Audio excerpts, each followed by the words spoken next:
Okay, so this is a game I played recently. This is the next game in the tournament, actually. We're going to be covering two games today, this game and another game after. So, let's get into it. I'm with the white pieces, so I start with my favorite d4, knight f6 for Trapowski, and e6, which is, I believe, to be the most testing line against the Trapowski. And here I've decided to start playing e4 recently. The line is actually e3, the line that I know is e3, but I've decided to start playing e4. It's just a little more fun. It allows for a quick bishop trade, and then I'm able to get into some business. So I play e4, and my opponent goes bishop e7, which is the move most people play, and I go e5, there, takes, and I'm still on autopilot, so I, of course, go for the move c4, which is very natural in these positions, just trying to clamp down on the d5 square, develop my knight to c3 without blocking my c-pawn, put my knight on f3, develop my bishop, castle, all the normal stuff, and then I will go and attack and probably win the game. So my opponent goes for b6, which is interesting, just trying to bring the bishop out to a non-committal square. I guess it kind of makes sense because he has these two pawns blocking the advancement, but it's not a move that you would traditionally think of. So I go knight c3, of course, developing my knight, bishop here, and knight f3, of course, developing my other knight. Yeah, this is already a pretty balanced position. So my opponent, of course, tries to imbalance it with the move d5, which is very interesting. And I think here for a second. I think here for a while, actually, for a couple of minutes. And this d5 move was very interesting. So I'm thinking, how can I exploit this? Because I didn't think this was correct. I thought this was wrong in some way. And eventually I settled on CD. There are other moves, like I could play bishop e2, I could do other stuff, but I thought if I'm developing my bishop, he's probably just going to take and make my bishop move again, and then I'll be down a tempo.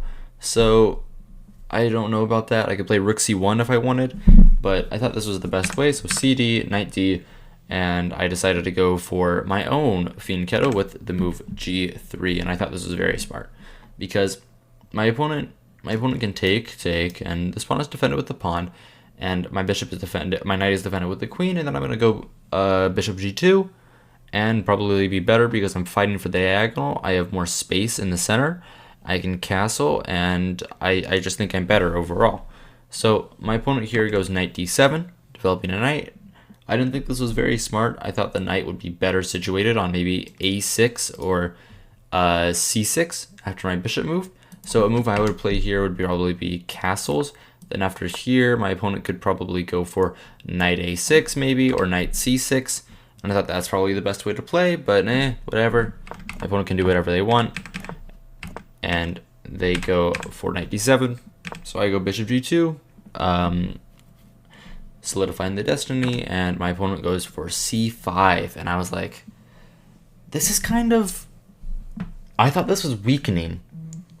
And it makes sense that this is weakening, right? Because, okay, I can take for one, and then my opponent will have to take back with the knight. But then maybe I won't get some development, then I'll have to castle. And I was really kind of confused. My opponent's never really threatening to take my pawn, I didn't think. Because then my queen could get into the game. My queen really can't be attacked by the knight or anything. And I thought I was just doing quite well here. I didn't really think that there was much of a problem. So I just simply castled. And my opponent castled, and I took the knight. Now, this has kind of been what I was trying to do for a while, is take this knight, and it makes sense, really. The idea is, of course, to bring my rooks to the center and finish my development, and then go on some sort of attack. So, of course, bishop takes, which is the best move. He doesn't want to block his bishop. And I go b3 with the simple idea of making sure that there's no bishop a2 after rook c1. There's no bishop a2 immediately after rook c1. Like, for example, if I played rook c1 right now, bishop a2 would run into this. But I thought that maybe in the future you might be able to get something. I didn't really want to risk it, so I didn't. And I just played b3. My opponent goes rook c8, and instead of going rook c1, I decided to go rook e1. And I thought this was decently smart because okay, this is this I have a couple squares. My rook might be able to go to e3 and double up in the future. My rook isn't doing anything in behind the f pawn. Like, I'm never really gonna play f4, and I didn't really think that my rook. I thought this was just a better square for my rook. My opponent goes queen c7, which gets an inaccuracy, and I of course go with rook c1. I don't really know what I'm really supposed to do there without rook c1, because rook c1 seems pretty logical. I'm putting the rook on the same line as the queen. So I go rook c1, it makes sense. My opponent goes queen b7, which targets my knight. My knight isn't under attack, but I have to be careful. And I take here, because the reason why, let's say I play h3. I didn't want a position like this, where it takes, because I can't recapture the pawn. And I didn't really see what I was going for here. I mean, I suppose I can go for takes, queen takes pawn, and here, but I don't know. This is very drawish. I don't really want to draw, and this didn't seem too right for me. So that's why I took the pawn, and my opponent took back with a knight. Very simple. And his knight is actually very powerful here. It's threatening to fork here. It's threatening to infiltrate on e4. And I thought for a while about how to configure my pieces. And there's a lot of lines. There are a lot of lines where this fork exists. So I have to be very careful. And I ended up going for rook e3, making sure that this fork never exists, because of course the rook defends, and also my rooks aren't even on forkable squares anymore. So this was pretty smart. And I also wanted to eventually move my queen out of the way and defend my knight here, so I didn't have to always keep my queen locked down. My opponent goes rook f8, and I show the reason why I play rook e3, and I go queen f1, which of course moves the queen out of the discovery on the rook with the rook, and keeps this diagonal open. This diagonal open defends my bishop, so I can play like knight e1, knight h4 to try and trade off more pieces. And yeah, I thought I was doing decently. I knew I was under a little bit of pressure, and I was gonna try and go for a draw now. Now my opponent goes a5, which makes sense. He's just trying to take some space, so the endgame would be better for him. And it makes sense that now he's not. Now he's trying to maybe put his queen on a6 or something like that. So I go knight e1, and the idea is of course very simple. I want to trade off the queen and the bishop. For example, if you get into a position like this, I thought this was just a draw. And I would be doing just fine here. So I went for that. My opponent didn't trade at all. My opponent just went for h6, which makes sense. He's trying to make a left for his king, so there's no back rank problems, and it's more of a way to move than anything, but it's always useful. So I take the bishop, rook takes, and I go queen e2 with a very simple idea of maybe I can put my knight back on f3, maybe I can, I don't know. It's just more like developing than anything. It's also defending the d2 square, which is very important because I didn't want a rook on this square. So my opponent tries to get a rook to that square, and I say no. I say rook c2. No, you can't do that. And it's actually very interesting. My opponent has actually a win here with the move rook d1, and it's super unclear, but apparently the b3 pawn and the a2 pawn are very weak actually, and my opponent's probably going to pick up one of them, which is really unclear, but I don't really care. So my opponent doesn't see it, of course, because that's kind of a stockfish engine move, and goes for the move queen d7, and I defend the d2 square again with the move knight d2. Again, rook d1 check is pretty fatal, but I still don't understand it. I looked at the engine before I started this, and I still don't understand why that move is good. So yeah, my opponent goes a4, and I thought this was smart, because if I take for example, then my opponent would take back with the knight or the queen or whatever, and would get another file open to my pawn, and I didn't like that. And if I play b4, I thought, okay, my opponent's going to clamp down. My opponent's probably going to play b5 in some lines after they move the knight, and then I'm just going to have a weak structure over here on b4 and a3, and I didn't like that either. So eventually I came up with the move queen c4. I thought this was pretty smart. The idea is, of course, to after here I can capture back, and then I'm able to probably push my pawn in the future, and my queen is covering this entire rank. So my opponent takes, and plays the move rook d3, and I completely panic here. For whatever reason, I forget that I just totally forget. I think, okay, my pawn is protected by my rook, right? My pawn is protected by my rook and my queen, so I don't have to worry about that right now, and I can probably try to keep everything together. I don't want him to take on e3 because then my pawn structure will be bad. So I played the move rook c2, which is just a blunder because obviously my opponent can take my pawn, and I just totally missed this. I don't know why I missed this, but I thought, oh, whenever he takes that, I would win the piece because obviously my rook and my queen defend the pawn, but he can take with the knight, and I didn't even realize that. I just kind of that was just kind of chess blindness, which is not good. That's not something that I should be doing right now. So of course my opponent takes, and I go knight e1, and I decide here, okay, I'm losing, I'm down a pawn. So what I'm gonna do, we had low time at this point. We each had like 6 minutes. The time was a bit equal. I decided here that I would play quickly and confidently for the rest of my moves, and let's see how that went. So my opponent takes, and I'm gaining some time. I'm gaining a time advantage at this point. I'm up like 30 seconds, which isn't that much, but it'll grow. My opponent goes back to c5, and I bring my knight back up to f3. Just plain simple, developing moves, pretty simply, calmly, not allowing queen d4. Rook c8, I play queen b4, attacking the pawn, and my opponent blunders it. And this is very nice, of course, because now I can probably get to a draw, or even a win, because I'm actually up around like 2-3 minutes on the clock right now because I've just been playing really fast.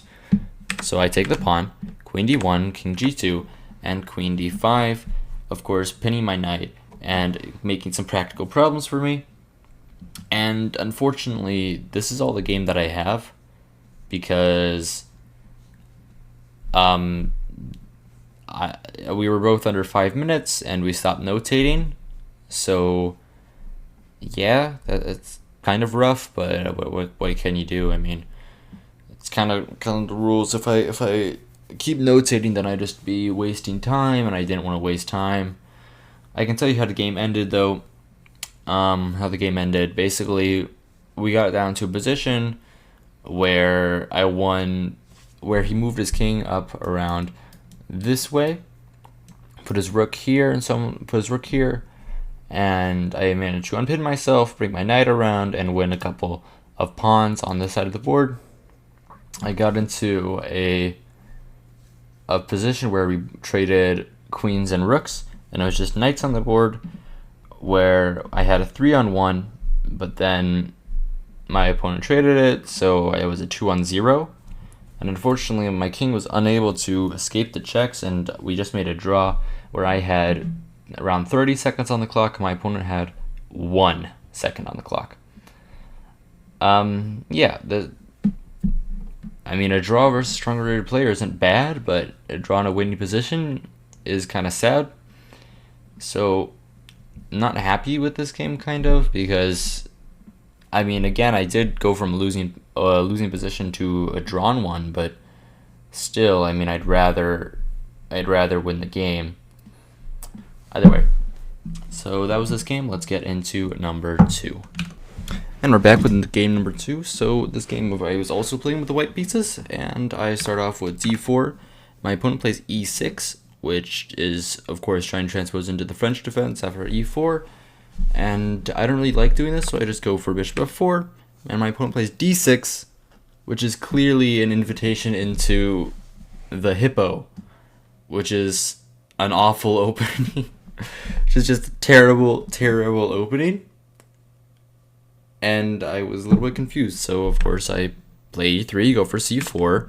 Opponent goes knight d7, c4, b6, knight c3, and it's clear that what my opponent is trying to do. He's trying to play all these moves with bishop g7, bishop b7, and try to go for a hippo, which is just annoying.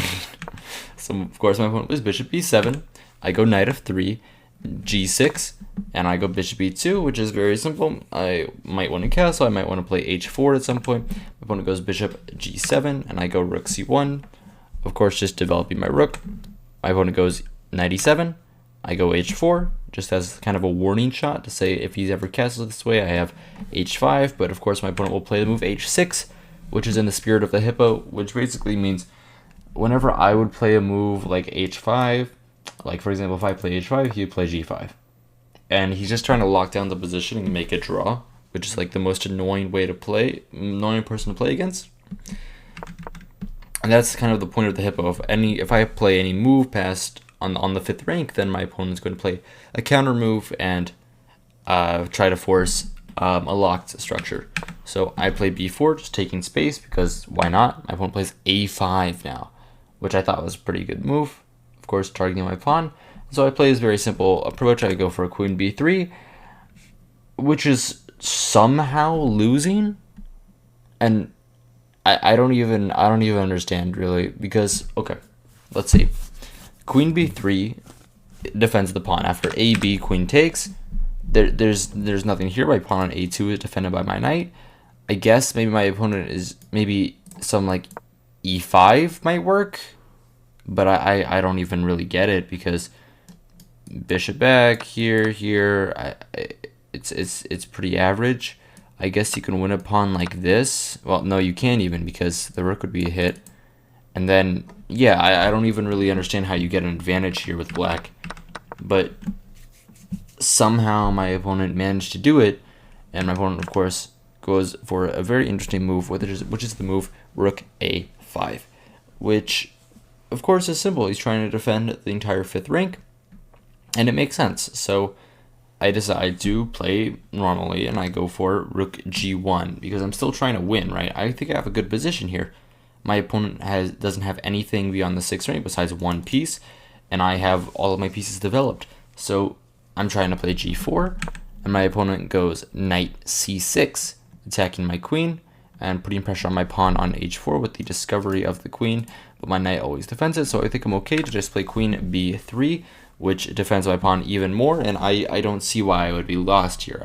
I think I'm better, if anything, during the game. So my opponent goes for e5, takes, knight takes, and I realize, okay, so this is a locked position. That means that bishops are probably worse than knights, right?